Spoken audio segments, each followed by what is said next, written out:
Welcome to our channel. Today we how to authorize TOD designations using Fidelity step by step clearly.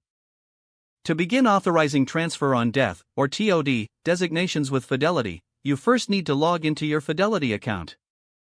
Once logged in, navigate to the Accounts and Trade tab at the top of the page. Under this tab, select Transfer on Death from the drop-down menu. Next, you will see an option to add a TOD beneficiary. Click on it. You will be prompted to enter the details of the beneficiary.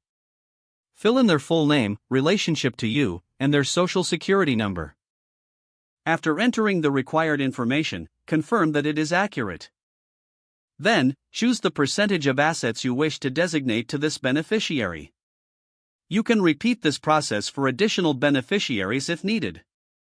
Once all beneficiary information is entered, review the details for accuracy. After verification, proceed to the next step by clicking on Continue. You will be shown a summary of the TOD designations you have made. Carefully review this summary to ensure everything is correct. If you need to make any changes, click on the Edit button.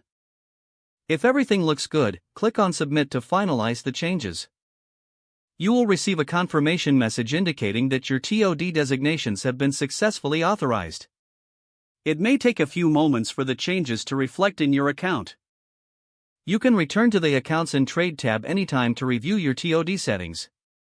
For any questions or assistance, contact Fidelity Customer Support. Now you have successfully authorized TOD designations using Fidelity.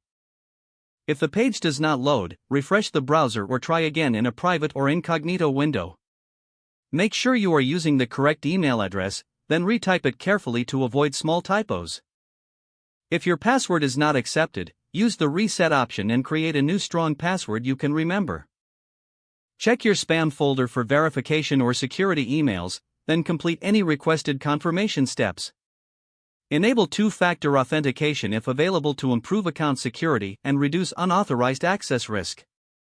After signing in, review your profile details so your contact information and settings are accurate and current. If you see an error message, note it down and try again after restarting your device and internet connection. Log out when you finish, especially on shared devices, to keep your account and payment information secure. If the page does not load, refresh the browser or try again in a private or incognito window. Don't forget to like this video and subscribe to our channel for more step-by-step tech guides.